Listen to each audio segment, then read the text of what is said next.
الله الرحمن الرحيم. أنا ناهد عصيدة من مدينة نابلس. كنت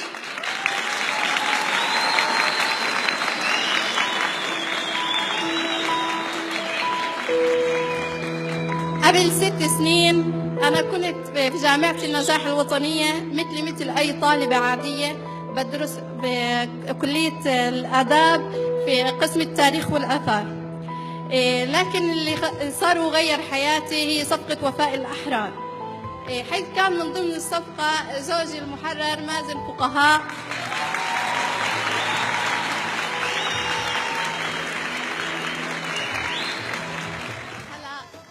لما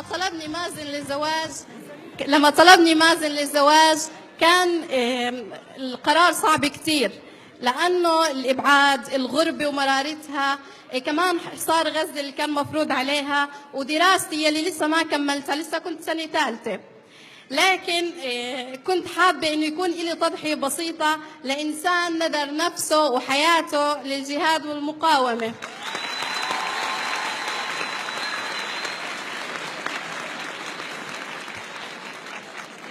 مازن كان حكمه 9 مؤبدات و50 سنة، قضى منها 10 سنوات.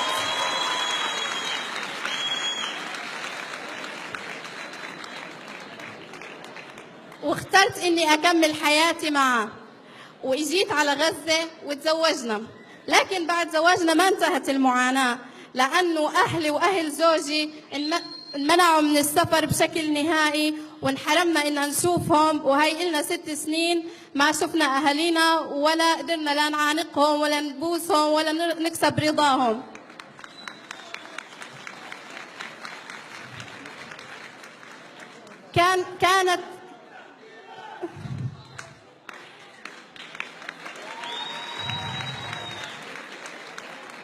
ما كانت سهلة علينا، الغربة زادت علينا وزادت مرارتها كتير، وكمان يعني كانت صعبة كتير، ما بتنوصف إنه الإنسان ينحرم من أهله وهم بيبعدوا عنه بس مسيرة 1.5 ساعة بالسيارة مش أكتر.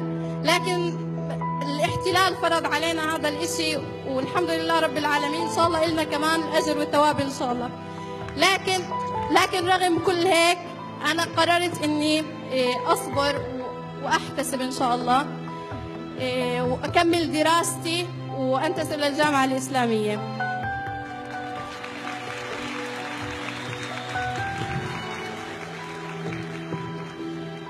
وانحرمت كمان إنه أهلي يشاركوني فرحتي بأولادي. رب العالمين أكرمني بولدين، سما ومحمد، يلي ما كانوا مثل باقي الأطفال، انحرموا إنهم يحسوا بالجد والجدة والأقارب ويعيشوا بعيلة.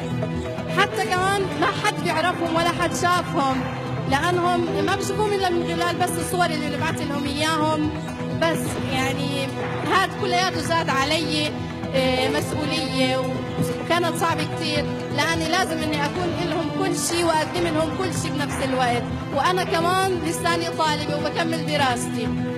ما كانت سهلة أبداً، والكلمات ما بتوصفها، المسؤولية كانت كبيرة، لكن الحمد لله رب العالمين قدرت إني أكمل، وهيني واقفة قدامكم كخريجة من الجامعة الإسلامية، وبفضل الله من المتميزات الحمد لله رب العالمين. وإن شاء الله رح أكمل دراستي ورح ألتحق بالماجستير لما يفتح باب التسجيل إن شاء الله بفترة قريبة.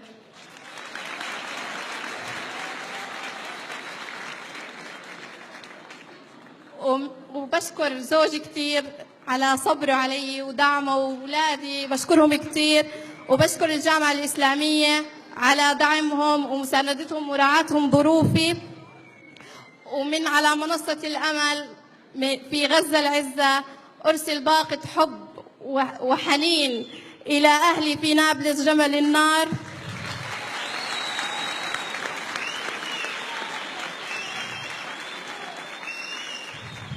آملة الله أن يكونوا معي إن شاء الله في أقرب وقت ويشاركوني حياتي. ولأهل زوجي الأفاضل في مدينة طوباس برسل لهم كل الحب وبهديهم نجاحي. وإلكم يا أهل غزة حابة أوجه كلمة بسيطة أهل غزة حلوة بأهلها، أهلها الطيبين، بكرمهم والطيبة والخير المليان بقلوبهم كتير، واحتضانهم إلنا كان مش يعني ما بينوصف، فشكرا لكم كل الشكر. بس حابة أطلب طلب صغير من الأمهات الكرام. أنا انحرمت إنه أمي تزغرت لي بهالفرحة، فبدي منكم تزغرتوا لي.